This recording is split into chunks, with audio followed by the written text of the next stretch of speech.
नमस्कार सभी को।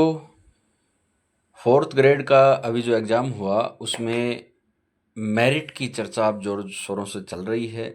अनुमान लगाया जा रहा है, अलग अलग कोचिंग संस्थान, अलग अलग टीचर्स के द्वारा। सुभाष चंद्र सर ने जनरल की मेरिट 90 से 95 के बीच में बताई है।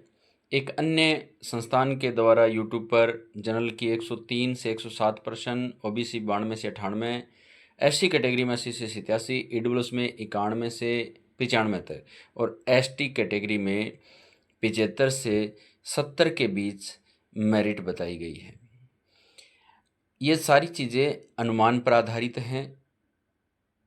अलग अलग विद्यार्थियों और अलग अलग अभ्यर्थियों द्वारा लिया गया रिव्यू को शामिल करते हुए अलग अलग संस्थाओं के द्वारा ये मेरिट का आंकलन किया गया है।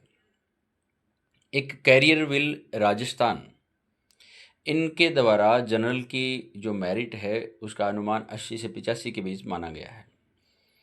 ओबीसी कैटेगरी में 78 से 80 और एमबीसी में 75 से 80, ईडब्ल्यूएस में 70 से 77, एससी कैटेगरी में 65 से 70 और एसटी कैटेगरी की अगर हम बात करें तो 60 से 65। ये जो आंकलन है ये career will Rajasthan YouTube channel के द्वारा लिया गया है। अभी सुभाष चरण सर एक अन्य संस्थान का और कैरियर विल राजस्थान का अभी हम चर्चा की। एक आशु जीके ट्रिक, जो आशु सर हैं उनके द्वारा भी एक आंकलन वो जारी किया गया है। उस आंकलन को भी एक बार हम देख लेते हैं, देखते हैं कि ये किसका स्टिक बैठता है।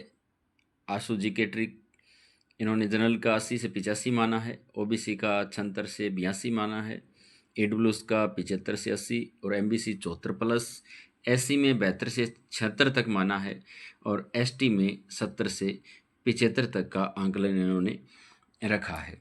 देखते हैं कि आंकलन कैसा बैठता है, ये तो देखने वाली बात होगी, लेकिन एक संतुष्टि अभ्यर्थियों को कि वो अपना आंकलन लगभग यहाँ तक पाते हैं तो वो संतुष्ट होते हैं कि हाँ मैं सिलेक्शन के बहुत करीब हूँ। थैंक यू, धन्यवाद।